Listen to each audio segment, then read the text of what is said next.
बिस्मिल्लाहिर्रहमानिर्रहीम। अस्सलाम वालेकुम नाजरीन मोहतरम। इससे पहले आप इस कहानी की 78 किस्तें सुन चुके हैं। अब 79वीं किस्त मुलाहिजा फरमाए। तुम्हारा ईरान वापस जाने का इरादा नहीं है जो तुमने इस किस्म के धंधे शुरू कर दिए हैं। ओह, तो तुमने मुझे पहचान लिया। वो गहरी सांस लेकर बोली, यादाश्त बहुत अच्छी है तुम्हारी। भीड़ भाड़ में देखे हुए चेहरे याद रखते हो, हर चेहरा नहीं। मैंने मुस्कुराते हुए कहा, सिर्फ चेहरा वो याद रहता है जो याद रखे जाने के काबिल हो। सही साहब के यहाँ पार्टी में ही देखा था ना तुमने मुझे। न जाने क्यों उसने तस्दीक चाही। हाँ, मैंने बिला तामुल कहा, वहीं जहाँ तुम जैसी एक खूबसूरत और नौजवान लड़की की लाश स्विमिंग पूल से निकली थी और तमाम मेहमानों का लुत्फ सरूर गारत हो गया था। तुम्हें किसने मेरे मुतल्लिक बताया था? वो गोया लड़की और लाश वाली बात अनसुनी करते हुए बोली, एक मेहरबान ने। मैंने जवाब दिया, तुम्हें किसने भेजा है? एक मेहरबान ने। उसने गोया तुर्की ब तुर्की जवाब देते हुए, हमारे भी हैं मेहरबान कैसे कैसे।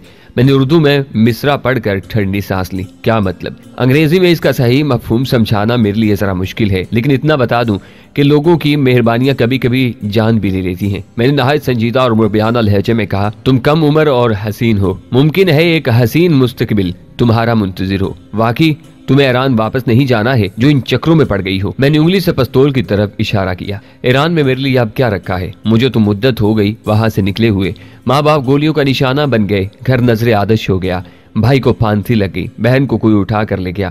मैं तो न जाने किस तरह जान बचाकर मुल्क दर मुल्क भटकती हुई यहाँ तक पहुंची हूँ और अभी न जाने कहाँ कहाँ जाना पड़े। कोई घर, कोई सुनहरा मुस्तकबिल, कोई कुछ मेरा मुंतजिर नहीं है।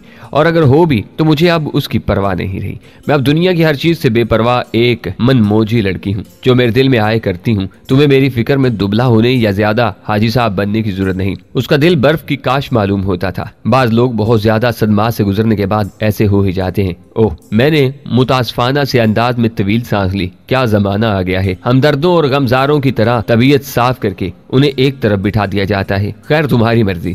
मैंने बेपरवाही से कंधे उचकाए और अकबनुमा आईने में एक बार फिर उस पर नजर डाली। उसने निचला होंठ दांतों में दबा रखा था और उसकी भूरी आंखों में न जाने किन खून आशाम लम्हों की परछाइयां थी। एक लम्हे के लिए वो मुझे बहुत सपाक और बहुत जहरीली दिखाई दी। मैं कार बहुत सुस्त रफ्तारी से ड्राइव कर रहा था। उसने तेज रफ्तारी करने की फरमाइश की। चंद लम्हे की खामोशी के बाद वो बोली, मुझे हुक्म मिला था कि तुम्हें बहला फिसला कर, तुम पर डोरे डालकर, नाजो अदा दिखाकर साथ ले आऊं, लेकिन न जाने क्यों मेरे दिल ने कहा कि शायद ये जादू तुम पर न चल सकेंगे। मैंने सईद साहब के यहाँ पार्टी में तुम्हें सितारा के साथ देखा था, मगर मैं तुम्हारे बारे में कोई फैसला नहीं कर सकी। मेरा दिल तुम्हारे बारे में बैक वक्त मुतजाद राय दे रहा था। एक लम्हे के लिए तुम बहुत आशिक मिजाज और दिल फेंक लगते थे और दूसरे लम्हे दिल कहता था कि तुम औरत के मामले में बहुत बेहिस और बेनियाज हो। उस उलझन की वजह से मैंने बेहतर समझा कि पिस्तौल ही इस्तेमाल किया जाए। अपने बारे में तो मैं खुद भी उलझन में रहता हूँ। तुम महज एक बार दूर से देख कर क्या अंदाजा लगा सकती हो? मैंने कहा और खिड़की पर लगे हुए अकब आईने पर एक नजर डाली। टोनी और शबीर शाह कार सफेद में बददस्तूर पीछे आ रहे थे। लड़की ताक्कुब वगैरह की तरफ से बिल्कुल बेनियाज मालूम होती थी। वो या तो उन मामलात में ज्यादा मंझी हुई नहीं थी या फिर उसने मेरे बारे में बिल्कुल ही गलत अंदाजे लगा लिए थे। मैं उसके बारे में उलझन में था। ये बात तो तय थी कि उसे जिसने भेजा था वो भी मेरे बारे में कुछ ज्यादा मालूमात नहीं रखता था। लेकिन वो कौन हो सकता था? वो मुझे अगवा करवाने का और उसका मकसद क्या था? क्या उसका रुखशंदा और रुबेबी निशात के कत्ल से कोई ताल्लुक हो सकता था? एक लम्हे के लिए मुझे उस नाजुक अंदाम सी लड़की पर तरस भी आया जो मेरी कनपट्टी पर पिस्तौल रख के बैठी थी और उस खुशफहमी में मगन थी कि वो मुझे अगवा करके ले जा रही है। उसे शायद जरा भी अंदाजा नहीं था कि अगर मैं चाहता तो उसका पिस्तौल मुझे उसकी खूबसूरत सी गर्दन मरोड़ने से बाज नहीं रख सकता था। उस बेचारी को यह भी मालूम नहीं था कि उस किस्म की सूरत हाल के लिए मेरी गाड़ी में कई तरह के मैकेनिज्म भी मौजूद थे। मैं चाहता तो पाँव के करीब ही मौजूद एक गैर नुमाया सा बटन दबाता और मेरी सीट के अकब से तकरीबन 4 इंच लंबा बगैर दस्ते का पतला सा एक जहर आलूद खंजर तकरीबन गोली की रफ्तार से बरामद होता और उसके सीने में पवस्त हो जाता। वो बिल्कुल उसी सीध में बैठी थी जहां डार्ट गन के असूल पर काम करने वाली वो गन पोशीदा थी जो खूबसूरत साख्त का मोहलक खंजर फेंकती थी। और भी 2-3 चीजें थी जिनकी जद में आकर वो हलाक हो सकती थी, बेदस्तोपा हो सकती थी। और अगर मैं खुद भी हाथ पांव हिलाने की जहमत करना चाहता तो वो मेरे लिए कोई ऐसा बड़ा मसला नहीं थी। लेकिन मैं बखुशी उसके साथ जा रहा था क्योंकि आजकल मेरे चारों तरफ उलझे हुए मामलात का एक अजीब सिलसिला फैला हुआ था। उनमें से किसी मामले का कोई सिरा हाथ नहीं आ रहा था। ये लड़की उनमें से यकीनन किसी न किसी मामले का सुराग दे सकती थी। मैं उसके सहारे किसी बड़ी मछली तक पहुंचना चाहता था। मजीद कुछ देर के सफर के बाद उसने मुझे गार्डन टाउन के एक दूर अफ्तादा हिस्से में एक वीरान, उजाड़ और नामुकम्मल सी कोठी के सामने रुकने का हुक्म दिया। उसके आसपास काफी प्लाट खाली पड़े थे और बाज को तो झाड़ियों या बेहंगम घास फूस ने ढांप रखा था। मैंने तुम्हारा नाम तो पूछा ही नहीं, मैंने उतरने से पहले कहा। हो सकता है मेरा आखिरी वक्त करीब हो, मरने से पहले मुझे कम अज कम तुम्हारा नाम तो मालूम हो ही जाना चाहिए। महपारा मशहदी, उसने बिला तामुल जवाब दिया। वो बिल्कुल पुरस्कून और बेखौफ नजर आ रही थी। पिस्तौल एक लम्हे के लिए कनपट्टी से हटाकर उसने मुझे गाड़ी से 2 कदम दूर जाने का हुक्म दिया, फिर खुद भी फुर्ती से उतर आई। वो पिस्तौल लिए मेरे पीछे रही और मुझे आगे बढ़ने के सिलसिले में हदायत देती रही। कोठी में दरवाजे नहीं लगे हुए थे। ऐसा मालूम होता था कि किसी वजह से उसकी तामीर का काम बहुत अरसा पहले रोक दिया गया था और कोई उसकी देखभाल करने वाला भी नहीं रहा था। बरामदे से गुजरकर उस कमरे में पहुंचे जिसे गालबन ड्राइंग रूम होना चाहिए था। फर्श पर गर्दो गुबार की तह थी, मगर उसमें बहुत से जूतों के निशानात भी गुडमिट नजर आ रहे थे। कोने खुदरों में जाले लगे हुए थे, कहीं कहीं जानवरों की फैलाई हुई गलाजत भी नजर आ रही थी। ड्राइंग रूम से गुजरकर हम एक कुशादा हाल में पहुंचे। यहाँ कुछ सफाई नजर आ रही थी। हाल के एक सिरे से नामुकम्मल सीढ़ियां नीचे जा रही थी। सीढ़ियों के करीब एक नीम शकिस्ता चारपाई पर ढीली ढाली शलवार कमीज में मलबूस गैर मामूली तौर पर भारी भरकम एक शख्स नीम दराज था। उसका सर मुंडा हुआ था और तेल की मालिश की वजह से खूब चमक रहा था। गर्दन सांड की तरह मोटी थी और उस पर बल पड़े हुए थे। वो सिगरेट के गहरे गहरे कश ले रहा था और कसीफ धुआं बड़ी ही अदा से फिजा में बखेर रहा था। हवा में फैली हुई बू बता रही थी कि सिगरेट में चर्स भरी हुई थी। उसकी चारपाई के सहारे 7 mg की एक गन खड़ी हुई थी। चारपाई पर सरहाने की तरफ एक फाजिल मैगजीन भी रखा हुआ था। हमें देखते ही वो उठ खड़ा हुआ। वो पक्की उम्र का था और अंदाज बताता था कि माजी करीब में वो पेशावर पहलवान था, बल्कि कोई बैद नहीं था कि अब भी पेशावर पहलवान ही हो। रुखसारों पर चढ़े हुए गोश्त की वजह से उसकी आंखें छोटी छोटी दिखाई दे रही थीं और उनमें लहू की सी सुर्खी थी। मोटे मोटे होठों पर मुस्कुराहट थी, बड़ी तरंग में मालूम होता था। उसने गन उठाने की जरूरत नहीं समझी और इस्तकबालिया अंदाज में हाथ फैलाकर सीढ़ियों की तरफ इशारा करते हुए नीम इस्तजाहिया से लहजे में बोला, आओ आओ मेरे शहजादे, आओ तशरीफ लाओ। तुम्हारे बगैर ये घर बिल्कुल सूना पड़ा हुआ है। मैंने कोई जवाब नहीं दिया। गहरी नजर से सिर्फ उसका सरतापा जायजा लेने पर इक्तिफा किया। महपारा ने मुझे सीढ़ियों के रास्ते नीचे चलने का हुक्म दिया। वो खुद जब उस पहलवान के करीब से गुजरने लगी तो मैंने उसकी जोरदार सिसकारी की सी आवाज सुनी। मैंने मुड़कर देखा, वो एक जगह से अपना जिस्म सहला रही थी और उसका चेहरा गुस्से से सुर्ख था। बिंडे, मैंने तुम्हें कितनी मर्तबा मना किया है कि मेरे साथ बेहूदगी मत किया करो। वो बरहमी से चिल्लाते हुए अंग्रेजी में बोली। साढ़े नाल पंजाबी या उर्दू विच गल करिया करो बादशाहो। बिंडा अपना फूला फाला सा गाल खुजाते हुए कुर्बान जाने वाली अंदाज मुस्कुरा कर बोला, अंग्रेजी शरेजी सानू नहीं आंदी। फिर वो लहजा बदल कर कदरे संजीदगी से उर्दू में बोला, वैसे शहजादी सिर्फ हमसे ही नाराज रहती हो, हमारे में क्या कांटे लगे हुए हैं। गालबन महपारा की समझ में उसकी कोई बात नहीं आई थी। पिस्तौल हवा में लहराते हुए बोली, किसी दिन तुम्हारी इस तरबूज जैसी खोपड़ी में मेरे ही पिस्तौल की गोली से रोशनदान बनेंगे। मैं खामोश था और इस सूरत हाल से किसी हद तक महजूज भी हो रहा था। भैंसे का बच्चा। महपारा पांव पटकते हुए बुड़बड़ाई, फिर उसने पिस्तौल मेरी कमर पे चुभोते हुए मुझे आगे धकेलने की कोशिश की और भिंडे के हिस्से का बाकी गुस्सा मुझ पर उतारते हुए चिल्लाई, आगे चलो, तुम यहाँ क्यों जम कर खड़े हो गए हो खबीस। उसकी आंखों में शोले रक्सां थे। मैंने एक लम्हे के लिए उसकी आंखों में झांका तो उन शोलों में गोया पानी सा पड़ गया और उसने फौरन नजरें चुरा ली। फिर पहले से बहुत मुख्तलिफ और मुर्तइज से लहजे में बोली, चलो चलो नीचे चलो। मैं गहरी सांस लेकर मुड़ा और नपे तुले अंदाज में सीढ़ियां उतरने लगा। सीढ़ियों के इख्तिताम पर भारी भरकम आहनी गेट लगा हुआ था। उस उजाड़ और नामुकम्मल मकान में यह वाहिद दरवाजा था जो फिलहाल मुझे नजर आया था। गेट अंदर से बंद था। दस्तक दो, महपारा ने बदस्तूर मेरे पीछे रहते हुए हुक्म दिया। मैंने नहायत सादतमंदी से आहनी बोलेट से गेट को खटखटाया। गेट हल्की सी खड़खड़ाहट के साथ थोड़ा सा खुला और बींडे ही जैसी एक शख्सियत ने बाहर झांका, लेकिन यह शख्स स्याह पोश था। उसने सर पर भी मुख्तसर सी स्याह पगड़ी लपेटी हुई थी। उसके हाथ में भारी भरकम रिवाल्वर था। बाहर की सूरत-ए-हाल देखकर उसके होंठों पर फातिहाना से मुस्कुराहट नमूदार हुई। उसकी मूछें नहीं थी, मगर न जाने क्यों उसने अपनी खाली मूछों पर ताव दिया और गेट तकरीबन पूरा खोल दिया।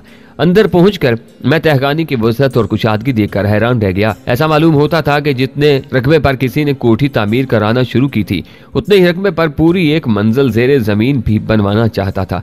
मालूम नहीं उसका मकसद क्या था और अब कौन लोग उस पर काबिज थे। ये लोग बहरहाल असली मालिक तो मालूम नहीं होते थे। तहखाने में भी बगैर दरवाजों के कई कमरे नजर आ रहे थे। यहाँ काफी सुथराई थी, मगर कुछ अजीब सेलन अमेज सी बू फैली हुई थी, जो कि किस्म की हल्की सी बदबू का अमेजा मालूम होती थी। हाल में मोटे मोटे शैतीर नुमा पायों वाली 2 बड़ी बड़ी चारपाइयां पड़ी थीं। उन पर 3-4 मोटे मोटे आदमी आलती पालती मारे बैठे थे। कोई बोतल और गिलास थामे हुए था, कोई चर सिगरेट के कश लगा रहा था और एक ऐसा ही थल थल करता हुआ कोने में बैठा भंग घोट रहा था। उसके जिस्म पर सिर्फ मैली बुनियान और मुख्तसर सी धोती थी। चारपाइयों पर 3 राइफलें भी आड़ी तिरछी पड़ी थीं। एक दीवार के साथ कुछ कार्टन भी ऊपर नीचे रखे थे, मालूम नहीं खाली थे या भरे हुए। अच्छा भला किसी सीन का सा मंजर था। चारपाई पर आलती पालती मार कर बैठा हुआ एक पहलवान मुझे देखते ही तिनक कर बोला था, जिसका इंतजार वो शाहकार आ गया। आओ आओ चौधरी साहब। जी आया हूं। उसने सिगरेट का एक तवील कश लेकर कसीर धुएं का मरगोला हवा में छोड़ा।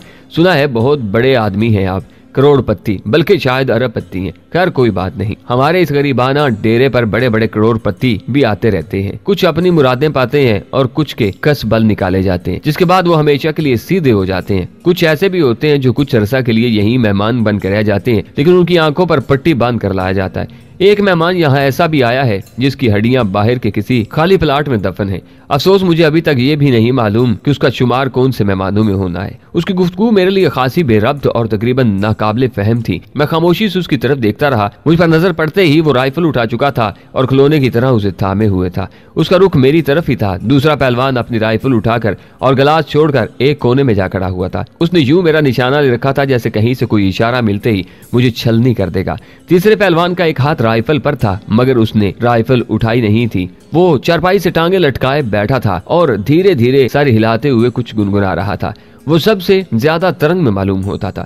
चौथा पहलवान जो कोने में बैठा भंग घोट रहा था, एक नजर मेरी तरफ देखने के बाद बदस्तूर जोशो खरोश से अपने काम में मगन रहा। अंदाज कुछ ऐसा ही था गोया उसके नजदीक दुनिया का अहम तरीन काम भंग घोटना ही हो। बज़ाहिर मेरी नजर सिर्फ उस पहलवान पर पड़ी जिसने मेरी आमद पर एक तरह की इस्तकबालिया तकरीर झाड़ी थी, और दर हकीकत मेरी नजर उस हाल की हर चीज और वहां मौजूद हर शख्स में से सिर्फ महापारा को नहीं देख सकता था, क्योंकि वो मेरे ऐन पीछे थी और अब भी मेरी कमर से पिस्तौल लगाए खड़ी थी। और मैंने उसे बेजारी आमेज लहजे में कहते सुना, मिस्टर शिकरा, उस्ताद को बुलाओ। मैं क्या यहाँ इसी तरह शाम तक खड़ी रहूंगी? शिकरा गालबन उसी का नाम था या उर्फियत थी जिसने मुझे मुखातिब किया था। वह मखमूर से अंदाज में उसकी तरफ देखकर बातें फैलाते हुए टूटी फूटी अंग्रेजी में बोला, अब तुम्हें परेशान होने की जरूरत नहीं हसीन चिड़िया। अब ये आदमी हमारी जिम्मेदारी है। तुम अपने नाजुक हाथों को मजीद तकलीफ मत दो और अपना पिस्तौल पर्स में रखकर जिधर तुम्हारा जी चाहे बैठ जाओ, बल्कि जरूरत महसूस करो तो लेट जाओ, हमें कोई एतराज नहीं होगा।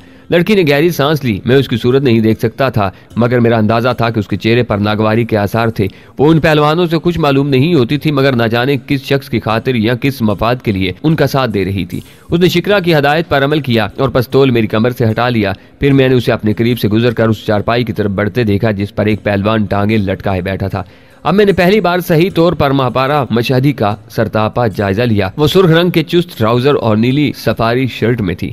कमर से चौड़ी बेल्ट बनी हुई थी, जिसकी वजह से कमर के नजाकत और दीगर अज़ा की सरकशी कुछ और नुमाया हो गई थी। चाल कुछ और गजब ढा रही थी। उन पहलवानों के दरमियान उसका आलम कुछ ऐसा ही था जैसे बंदरों के दरमियान एक रसीली लालीपाप फेंक दी गई हो। मालूम नहीं कौन सी ताकत उन्हें उस लालीपाप पर छीना झपटी से बाज रखे हुई थी। शायद वो ताकत नामालूम बास की थी, लेकिन कुछ बाइद नहीं था कि किसी वक्त छीना झपटी होती भी हो। महापारा चारपाई पर उस पहलवान से हत्तुल इम्कान दूर हटकर बैठ गई जो टांगे लटकाए बैठा था। उस पहलवान ने भी बाजें फैलाकर उसकी तरफ खिसकते हुए उसकी कमर में बाजू हमाइल करने की कोशिश की। ऐसा मालूम होता था कि कोई भी महापारा पर राल टपकाने के मामले में पीछे नहीं रहना चाहता था। महापारा ने उसे परे धकेलने की कोशिश की, लेकिन उसका पहलवान को धकेलना ऐसा ही था जैसे कोई हिरनी किसी हाथी को धकेलने की कोशिश करे। उसने बरहमी के आलम में चीख कर कुछ कहने के लिए मुंह खोला ही था कि पहलवान तेजी से दूर खिसक गया। लेकिन उसकी वजह यह नहीं थी कि वो महापारा के चीखने के अंदेशे से खौफजदा हो गया था, बल्कि उसकी वजह गालबन वो नकाब पोश था जो अंदर ही के किसी कमरे से हाल में दाखिल हुआ था। वो स्याह चर्मी जैकेट और स्याह पतलून में था। शर्ट भी स्याह थी और चेहरा भी गर्दन तक स्याह निकाब में छुपा हुआ था। सिर्फ आंखों की जगह 2 सुराख नजर आ रहे थे। वो दराज कद और कसरती जिस्म का मालिक था। वो हाल में दाखिल होते ही भंग घोड़ने वाले पहलवान पर बरस पड़ा। तुमने अभी तक रस्सा नहीं लटकाया? उसने पहलवान के शजरा नस्ब में चंद शर्मनाक सी तरामीम की, फिर बोला, भंग घोड़ने के अलावा भी कभी कुछ कर लिया कर साले। रस्सा लटकाने में कौन सी देर लगती है बास? अभी लटका देता हूँ। मैं तो यही सोच रहा था कि दुम्बा आ जाए तो लटकाने का इंतजाम भी हो जाएगा। पहलवान बड़ी बेपरवाही से भंग घोड़ने का सोटा रख कर उठते हुए बोला। उसने बड़ी दिलचस्पी आमेज नजरों से मेरा सरतापा जायजा लिया और फिर गोया दिल ही दिल में महजूज होते हुए मुस्कुरा दिया और हाल की एक दीवार की तरफ बढ़ गया जिसके करीब मोटे से रस्से का एक बड़ा सा लच्छा पड़ा था। उसने रस्सा उठाया और हाल के वस्त में आ गया। तब मैंने सर उठाकर देखा, छत के वस्त में एक बड़ा सा कुंडा लगा हुआ था। पहलवान ने बड़ी महारत से रस्सा ऊपर फेंका और वो कुंडे में लटक गया। उसने बड़ी महारत से ही उसके दोनों सिरे पकड़कर मोटी सी ढीली गिरा लगाई, फिर एक सिरे को पकड़कर खींचना शुरू कर दिया। दूसरा सिरा उस तरह ऊपर जाने लगा कि ऐन कुंडे पर जाकर गिरा लग गई। वो उस काम में बहुत मशाक मालूम होता था। मालूम नहीं आज तक कितने लोगों को इस तरह रस्से से लटकाकर उन पर किस किस अंदाज से तशद्दुद किया गया था। मैं खामोशी से खड़ा ये कार्रवाई देख रहा था। मैं नकाबपोश की आवाज पर भी गौर कर रहा था और उसकी जिस्मानी साख्त पर भी। लिबास में इंसान का जिस्म छुप जाता है और हर लिबास में उसका बसरी तासुर मुख्तलिफ हो जाता है, मगर फिर भी अगर कोई बारीक बीनी की सलाहियत रखता हो तो उसे हर इंसान की जिस्मानी साख्त उसे पहचानने में मदद दे सकती है।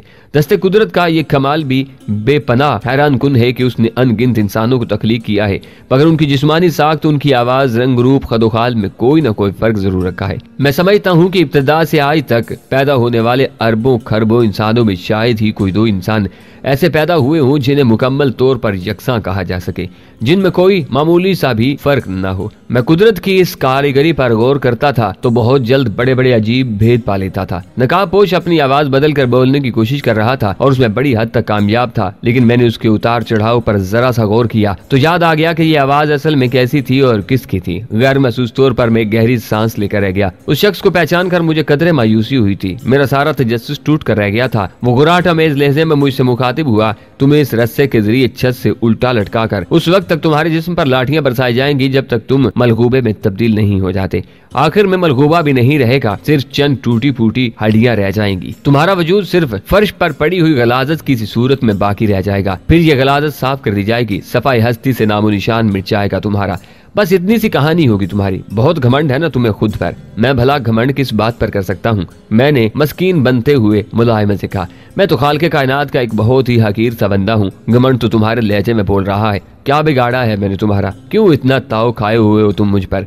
उसने गोया मेरे सवाल का जवाब देने की जरूरत महसूस नहीं की और उस पहलवान की तरफ देखा जो मुस्तैदी से राइफल ताने कोने में खड़ा था। उसने चुटकी बजाकर पहलवान को हुक्म दिया, इसकी टांग में गोली मार दो ताकि ये किसी किस्म की उछल कूद न कर सके। नकाबपोश के पास गालिबन उस वक्त कोई हथियार नहीं था। ज्यादा इम्कान यही था कि ये फरीजा वो खुद अंजाम देता। पहलवान की राइफल की नाली जरा नीचे को हुई और ट्रैगर पर उंगली का दबाव बढ़ा। मैं अपनी ही टांगों को गोली के जद से बचाने के लिए तैयार था, लेकिन मुझे उछलने की जरूरत पेश नहीं आई। तहखाने में फायर की आवाज गूंजी और राइफल पहलवान के हाथ से छूटकर दीवार से टकराई और एक तरफ गिर पड़ी। हल्की सी चीख के साथ पहलवान अपना एक हाथ चीखते हुए सामने लाकर देखने लगा। उसके हाथ से खून टपकने लगा था। सभी ने बैक वक्त आहनी दरवाजे की तरफ देखा। हमारे आने के बाद किसी ने उसका अंदर का बुलेट चढ़ाने की जहमत नहीं की थी। उस वक्त गेट सिर्फ इतना खुला हुआ था कि एक गन की नाल अंदर झांक रही थी। दूसरे पहलवान ने तेजी से राइफल सीधी करने की कोशिश की, लेकिन उसके हाथ से राइफल दूर जा गिरी। उसके भी सिर्फ हाथ में ही सुराख किया गया था। मुतहरक चीजों पर ही निशाना दुरुस्त लगाने में टोनी का जवाब नहीं था। तीसरे पहलवान की जो चारपाई पर टांगे लटकाए बैठा था, टांगे बिल्कुल सख्त हो चुकी थी। उसका जो हाथ राइफल पर था वहीं का वहीं रह गया। उसने ना तो राइफल उठाने की कोशिश की और ना ही उससे हाथ हटाया।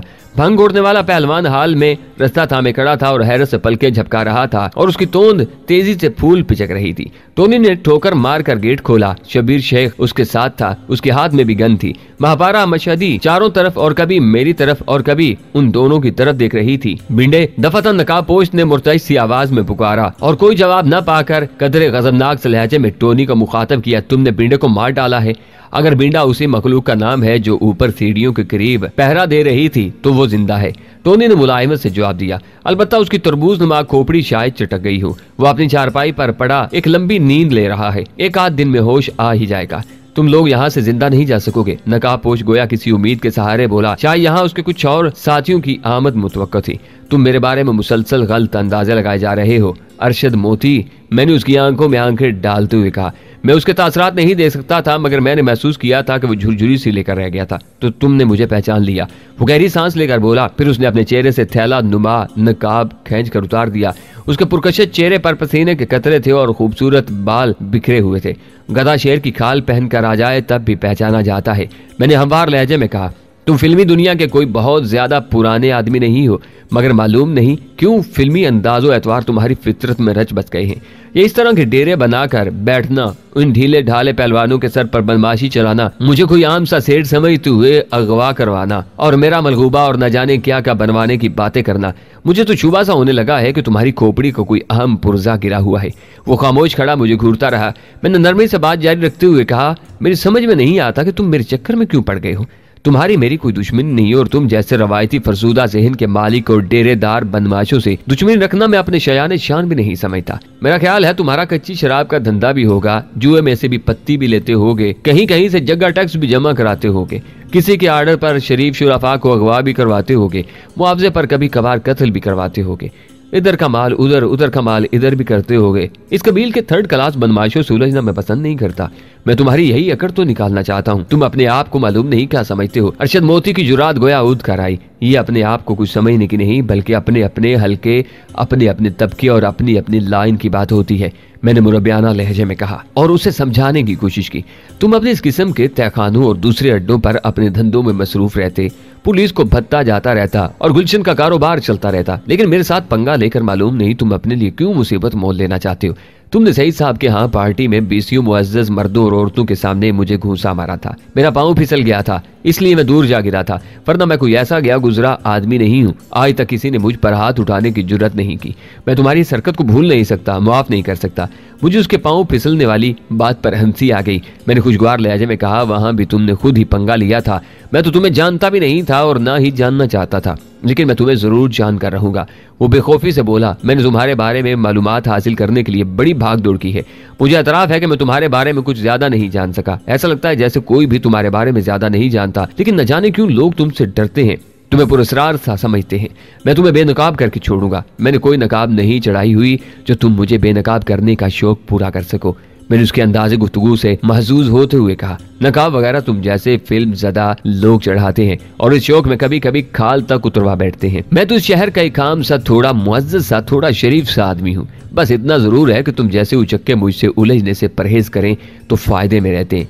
सईद साहब के यहाँ पार्टी में तो घोंसा खाकर तुम्हारा पाँव फिसल गया था। चलो, मैं तुम्हें यहाँ पूरा पूरा मौका देने को तैयार हूँ। तुम अपने साथियों को एक तरफ हटा दो, मेरे साथी भी सूरत हाल में मुदाखलत नहीं करेंगे।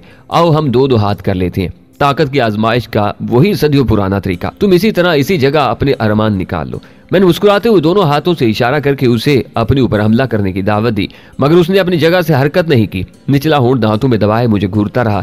शायद तुम्हारी खोपड़ी में यकदम ही थोड़ी बहुत अकल सरायत कर गई है। मैंने बददस्तूर चिढ़ाने वाले अंदाज में मुस्कुराते हुए कहा, अच्छा ही हुआ तुम जोश में नहीं आए। मैं तुम्हारा चेहरा बिगाड़ना नहीं चाहता, क्योंकि तुम जंगल गर्ल के हीरो हो और इस फिल्म का शेड्यूल पहले ही बहुत मुख्तसर है। मैं चाहता हूँ वाकई कम से कम मुद्दत में मुकम्मल हो जाए। तुम्हारा चेहरा अगर मेरे हाथों बिगड़ा तो तुम बड़े से बड़े मेकअप मैन की खिदमत से फायदा उठाने के बाद भी कैमरे के सामने आना पसंद नहीं करोगे। तुम्हें जंगल घर के मुकम्मल होने या ना होने से क्या दिलचस्पी है? अरशद मोती आंखें सुकेड़ते हुए बोला, तुम तो उसके फाइनेंसर भी नहीं हो। इंसानी हमदर्दी भी कोई चीज है प्यारे फिल्मी टार्जन। मैंने गहरी सांस लेकर कहा, उसका डायरेक्टर रहील भट्ट मुझे शरीफ आदमी लगा है। अगर फिल्म जल्दी मुकम्मल ना हुई तो उसका नुकसान हो जाएगा। उसकी हीरोइन सितारा मेरी दोस्त है। फिल्म की तकमील में ताखीर हुई तो वो भी खामखा अपसेट होगी। वो कम फिल्में साइन करती है और अपनी फिल्मों के बारे में बड़ी हिसास है। वो दूसरी हीरोइनों से बड़ी मुख्तलिफ है। हमारी गुफ्तगू कुछ तूल खींच गई थी। उस दौरान तीसरा पहलवान जो चारपाई पर बैठा था और जिसका एक हाथ राइफल पर ही था, गालबन उस गलतफहमी में मुब्तला हो गया था कि सबका ध्यान उसकी तरफ से हटा हुआ है। उसने नहायत फुर्ती का मुजाहिरा करते हुए राइफल उठाने और ट्रैगर दबाने की कोशिश की, मगर उसकी भी यह हसरत पूरी नहीं हो सकी। राइफल उसके हाथ से भी निकल गई और उसके भी दाएं हाथ में ऐन उस जगह सुराख हो गया जहां पहले दो पहलवानों के हुआ था। टोनी आज शायद हाथों में सुराख करने का कोई रिकॉर्ड कायम करने पर तुला हुआ था। इस बार गोली महापारा मशहदी के ऐन करीब से गुजरी थी और वो दहशतज़दा होकर चारपाई पर नीम तराज हो गई थी। उसके करीब बैठे हुए पहलवान ने अपना जख्मी हाथ दूसरे हाथ में दबाकर बुरी तरह कराना शुरू कर दिया था। अरशद मोती एक बार फिर अपना निचला होंठ दांतों में दबाए हुए था। मैं यकीन से नहीं कह सकता था कि उसे अपने साथी पर ज्यादा गुस्सा आ रहा था या टोनी पर। मेरा ख्याल है आज के लिए इतना ही काफी है। अब हम चलते हैं, मैंने बालों पर हाथ फेरते हुए कहा। मैंने जानबूझकर कुछ उसी अंदाज से ये अल्फाज अदा किए थे जैसे हम किसी पार्टी में आए हुए थे जहां बहुत अच्छा वक्त गुजरा था और अब मैं मेजबानों से इजाजत तलब कर रहा था। मैं बेपरवाही से मुड़ा और सीढ़ियों के दरवाजे की तरफ चल दिया। अरशद मोती की तरफ से मुझे एक आखिरी कोशिश की तवक्को थी, लेकिन मेरा अंदाजा उस वक्त गलत साबित हो गया जब अरशद मोती की बजाय उस पहलवान ने अचानक मुझ पर छलांग लगाई जिसके हाथ पर सबसे पहले गोली लगी थी। हाथ जख्मी और जिस्म किसी पले हुए सांड की तरह भारी भरकम होने के बावजूद उसने हैरत अंगेज फुर्ती का मुजाहरा किया था। उसने दर हकीकत मुझे ढाल बनाने की कोशिश की थी और उस हद तक अपनी कोशिश में कामयाब रहा कि टोनी या शब्बीर शेख ने फौरी तौर पर गोली नहीं चलाई। उसी सानिये अरशद मोती भी हैरत अंगेज फुर्ती का मुजाहरा करते हुए मेरी आड़ में हो चुका था। पहलवान ने मुझे अकब से बाजू के शिकंजे में लेने की कोशिश की थी और अरशद मोती ने झुककर मेरी टांगे पकड़ने की कोशिश की। इस दौरान टोनी और शब्बीर शेख की 7mm की गन्ने गरजी। शायद मौका से फायदा उठाते हुए पहलवान ने राइफल उठाने की कोशिश की थी। मैंने अरशद मोती के मुंह पर उल्टी किक रसीद की और पहलवान नुमा को अपनी कमर पर लाद कर सामने फर्श पर दे मारा। फर्श चूंकि गार्डन स्क्वायर के रंग का नहीं था जिस पर ठोस रबड़ की मोटी चटाई बिछी होती है, इसलिए पहलवान किसी रेसलिंग चैंपियन की तरह इठलाकर उठ नहीं सका था। एक लम्हे के लिए तो वो गोया खुरदरे और ठोस फर्श से चिपक कर ही रह गया। इस दौरान अरशद मोती संभल का दोबारा मुझ पर झपट रहा था। उसके हाथ में लंबा सा खंजर था। टोनी या शब्बीर शेख ने अब भी गालबन उस पर फायर नहीं किया कि मेरे भी गोली की जद में आने का अंदेशा था। बाकी लोगों को यकीनन उन्होंने कवर किया हुआ था क्योंकि किसी और ने मुझ पर हमलावर होने की कोशिश नहीं की थी। अरशद मोती ने गालबन उजलत और बदहवासी में ही नहायत अहमकाना तरीके से खंजर मेरी पसलियों में घोंपने की कोशिश की। मैंने झुकाई देते हुए उसकी गर्दन पर हल्का सा हाथ रसीद किया और वो भी अपने साथी पहलवान पर जा पड़ा जो उस दौरान उठने की कोशिश कर रहा था। बेचारा दोबारा ढेर हो गया था और अरशद मोती का खंजर उसकी पसलियों में पवस्त होते होते रह गया। मैंने उन दोनों को 2-4 तसल्ली बख्श किस्म की ठोकरें रसीद की जिन्होंने उन दोनों ही को उठने से बाज रखा। लेकिन फिर उसी वक्त अरशद मोती सांप की तरह फुनकार कर पलटा और पूरी तरह खड़े होने से पहले ही उसने अंधाधुंध खंजर हवा में लहराना शुरू कर दिया था। मैंने उसके वार से बचते हुए यकदम उसकी कलाई पकड़ ली थी। दूसरे बाजू का शिकंजा मैंने उसकी गर्दन के गिर्द लपेटकर उसकी कलाई पर मैंने बतदरीज दबाव बढ़ाना शुरू किया और खंजर उसके हाथ से छूटकर फर्श पर गिर पड़ा। वो खिसमसा कर रह गया था और मेरी गिरफ्त से निकलने के लिए पूरी ताकत सर्व कर रहा था। वो बिलाशुबा एक ताकतवर आदमी था लेकिन मेरी गिरफ्त से निकलना उसके बस की बात नहीं थी। मैं उसे खींचकर फर्श पर पड़े हुए पहलवान से जरा दूर ले गया था ताकि कहीं वो मेरी टांग न खींच ले। पहलवान ने जुरात और हिम्मत का सबूत देते हुए एक बार फिर उठने की कोशिश की, लेकिन अब चूंकि उस पर फायर करने की सूरत में मेरा दरमियान में होने का अंदेशा नहीं रहा था, इसलिए टोनी ने उस पर महज वार्निंग के तौर पर एक गोली चला दी जो उसकी टांग को छूती हुई गुजर गई। वो यकदम अपनी जगह पर दोबारा चित हो गया और मुज़ाहिका खेज से अंदाज में आंखें पिटपिटाने लगा। मेरी गिरफ्त में अरशद मोती के चेहरे की रगें बुरी तरह फूल चुकी थी और उसे सांस लेने में सख्त दुश्वारी पेश आ रही थी। उसका चेहरा उस बड़े से चिकंदर से मुशावा नजर आने लगा था जो किसी नामालूम वजह के तहत पटने के करीब था। उसका जो बाजू आजाद था उससे उसने मेरे बाजू का शिकंजा ढीला करने की हर मुमकिन कोशिश की थी, ताकत भी सर्व की थी, नाखनों से मेरा बाजू उधेड़ने की भी सही की थी और उल्टे रुख से मेरे पेट में कोहनी से जरबे लगाने की भी कोशिश की थी। लेकिन उसकी ये कोशिश उसी तरह बेसूद रही थी जैसे कोई नन्हा बच्चा किसी बड़े की गिरफ्त में आने के बाद अपने आप को छुड़ाने के लिए मचलता है, हाथ पांव मारता है मगर नाकाम रहता है। चंद लम्हे बाद ही उसकी ताकत जवाब देने लगी और वो बेदम सा होने लगा। मैंने उसकी गर्दन पर दबाव जरा सा और बढ़ाते हुए कहा, इसी हालत में खड़े खड़े तुम्हारा इंतकाल भी हो सकता है और अगर तुम्हें आलम बाला पर जाने की जल्दी हो तो इसी लम्हे एक झटके से तुम्हारी गर्दन टूट सकती है। मेरा ख्याल है तुम इसके मुस्तहिक भी हो, लेकिन मैं एक बार फिर तुम्हें यकीन दिला रहा हूँ कि सिर्फ वो मामूली सी फिल्म जंगल गर्ल तुम्हारे जिंदा रहने का बहाना बन गई है। अगर उस फिल्म में तुम्हारा काम मुकम्मल हो चुका होता तो शायद आज तुम्हारी जिंदगी की फिल्म की भी आखिरी रील चल जाती। एक बार फिर तुम्हें महज इसलिए छोड़ रहा हूँ कि तुम जंगल गर्ल में अपना काम मुकम्मल करा सको, वरना आदमी तुम बहुत कमीने हो और जिंदा रहने के मुस्तहिक नहीं हो। मैं अच्छा भला तुम्हें छोड़कर जा रहा था मगर तुम्हें अपनी ताकत के मुजाहरे का जो शौक चढ़ा हुआ है वो किसी तरह कम होने में नहीं आ रहा। अगर मैं या मेरे साथी भी गैर जरूरी खूनरेजी के शौकीन होते तो इस वक्त यहाँ तुम सब की लाशें पड़ी होती। मैंने जब यह महसूस किया कि उसके कसबल निकल चुके हैं और वो ज्यादा हाथ पांव चलाने के काबिल नहीं रहा तो मैंने उसे छोड़ दिया। वो धप से फर्श पर गिर पड़ा और मुंह फाड़ कर गहरी गहरी सांसें लेने लगा। हाल में गहरा सकूत तारी था, उसके सांसों के सिवा कोई आवाज सुनाई नहीं दे रही थी। तीनों जख्मी पहलवान अजीब सी नजरों से मेरी तरफ देख रहे थे। चौथा पहलवान बदस्तूर हाल के वस्त में रस्सा थामे साख्त चामद खड़ा था। वो एक मुज़ाहिका खेज बुत नजर आता बशर्ते के उसकी तोंद फूल पिचक न रही होती। उसने अब तक की छोटी मोटी सी कशमकश में हाथ तक हिलाने की जहमत नहीं की थी। मालूम नहीं ये किस किस्म के पहलवान थे जो पहलवानी की आला और अरफा रवायात को तर्क करके भंग, अफीम और चर्च के रसिया बने हुए थे। मैंने ऐसे तो कई पहलवानों को देखा था जो इस किस्म की चीजों के धंधे चलवाते थे, अपने डेरे पर तरह तरह के कारोबार कराते थे, मुआवजे पर महज खिदमात अंजाम देते थे, लेकिन वो अमूमन खुद मंशियात के रसिया नहीं होते थे। मगर ये लोग तो गोया बिल्कुल ही गए गुजरे थे। महापारा मशहदी को देखकर भी मुझे खफीफ सी हैरत हुई। वो न जाने कब चारपाई से उतर कर रकड़ों बैठ चुकी थी। चेहरा जर्द था। गालबन उसका इरादा यही था कि ज्यादा जोर शोर से गोलियां चलने लगें तो चारपाई के नीचे घुस जाएगी। उसका चर्मी बैग चारपाई पर पड़ा था, मगर उसने उसमें से पिस्तौल निकालने की कतन कोशिश नहीं की थी। मैंने दरअसल मोती को हल्की सी ठोकर रसीद करते हुए कहा, एक आध दिन में तुम शूटिंग में हिस्सा लेने के काबिल हो जाओगे। इस दौरान तुम्हें सबसे जरूरी काम यह करना है कि यहाँ से यह अड्डा खत्म करना है। कल से यहाँ ना तो तुम्हारा कोई आदमी मौजूद होना चाहिए और ना ही तुम्हारा कोई धंधा चलना चाहिए। परसों मेरे आदमी आकर चेक करेंगे। अगर यहाँ तुम लोगों की मौजूदगी के कोई आसार हुए तो इस जगह को बम से उड़ा दिया जाएगा। जिस किसी की ये प्रॉपर्टी होगी उसका नुकसान मैं खुद पूरा कर दूंगा। मैं सीढ़ियों की तरफ बढ़ गया। टोनी और शबीर शेख ने उस वक्त तक अपनी जगह नहीं छोड़ी जब तक मैं उनके दरमियान से गुजर कर ऊपर नहीं आ गया। भिंडा अपनी चारपाई पर ऊंधा पड़ा था। उसका एक बाजू चारपाई से नीचे लटका हुआ था। उसकी किंग साइज खोपड़ी पर कान के करीब खासा नुमाया उभार नजर आ रहा था और खाल थोड़ी सी फटी हुई थी। उसकी राइफल बदस्तूर चारपाई के सहारे खड़ी हुई थी। टोनी ने उसे भी वहां से हटाने की जरूरत नहीं समझी थी। मेरी मर्सिडीज उस नामुकम्मल कोठी के करीब ही खड़ी थी, जबकि टोनी और शबीर शेख अपनी सफेद फोर्ड कैपरी वहां से काफी दूर दरख्तों के एक छोटे से झुंड के अकम में छोड़ आए थे। वो मकान से निकल आए तो मैंने उन्हें उन्हीं की गाड़ी की तरफ जाने का इशारा किया और खुद अपनी गाड़ी की तरफ बढ़ा। अचानक टोनी तेजी से चीते की तरह पलटा और एक बार फिर उसने गन सीधी कर ली। मैंने मुड़कर देखा, महापारा मशहदी मकान से निकल रही थी, मगर वो पहले ही दोनों हाथ उठाए हुए थी और उसका बैग भी उसके पास नहीं था। सर, उसने दूर ही से चिल्लाकर मुझे मुखातिब किया। मैं कुछ भी नहीं करूंगी, मुझ में तो इतनी जुर्रत ही नहीं है। मैं तो बस आपसे 1 मिनट बात करना चाहती हूँ, बहुत जरूरी बात। मैंने टोनी और शबीर शेख को इशारा किया कि वो अपनी गाड़ी की तरफ चले जाएं।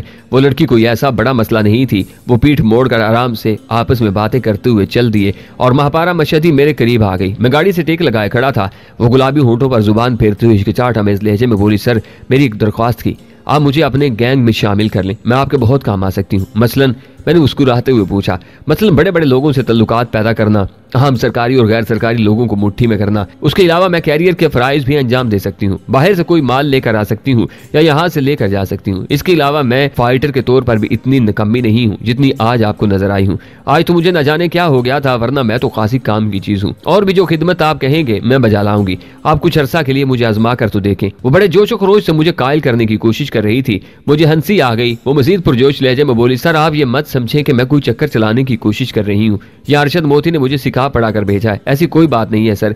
मोती तो अभी तक वहीं पड़ा है, उठने के काबिल भी नहीं हो सका। मैं तो सोच भी नहीं सकती थी कि 1 मिनट आपकी गिरफ्त में रहकर उसका ये हाल हो जाएगा। सर, मैंने अपने तौर पर ही आपसे ये दरख्वास्त करने का फैसला किया है। अब मुझे एक बार जरूर आजमाएं। मुझे बहुत तजुर्बा है हर किस्म के कामों का।